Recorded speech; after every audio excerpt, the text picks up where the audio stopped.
Risque lors de l'achat en exchange. Nous devons garder à l'esprit qu'en raison de la nature décentralisée des crypto-monnaies, il n'y a pas d'organisme chargé de surveiller les espaces dans lesquels elles sont échangées. Autrement dit, aucune des plateformes traditionnelles ni des spécialistes du marketing ne sont contrôlées. Cela les rend vulnérables aux pannes ou aux attaques de pirates informatiques qui peuvent causer des pertes à leurs utilisateurs en raison de l'absence de système de prévention des risques. Principaux risques. Dans de nombreux échanges, la norme KYC n'est pas appliquée, pas plus que l'AML.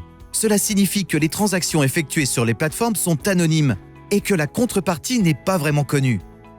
De nombreux individus mal intentionnés en profitent pour s'engager dans le développement de certaines activités illégales avec les crypto-monnaies, comme le blanchiment d'argent, le financement du terrorisme ou la fraude. Lorsque nous prenons le rôle d'acheteur ou de vendeur de crypto-monnaies, nous nous exposons à plusieurs risques, le plus fréquent étant le piratage des clés privées du wallet ou la réalisation d'une transaction incorrecte et l'impossibilité de l'annuler. Précaution.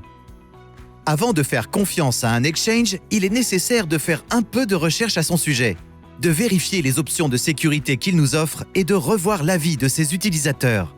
En tant qu'utilisateurs, nous devons également faire attention aux informations que nous recevons. Nous devons être attentifs aux messages qui arrivent sur nos emails, réseaux sociaux et autres services de messagerie.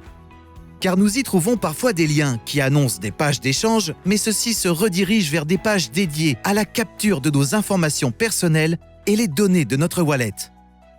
En conclusion, en tant qu'utilisateurs du monde de la cryptographie, nous trouverons certains risques dans les exchanges. Mais il est facile de les éviter si nous examinons les mécanismes de sécurité de la plateforme, la réputation et la notation que d'autres utilisateurs ont précédemment donnée.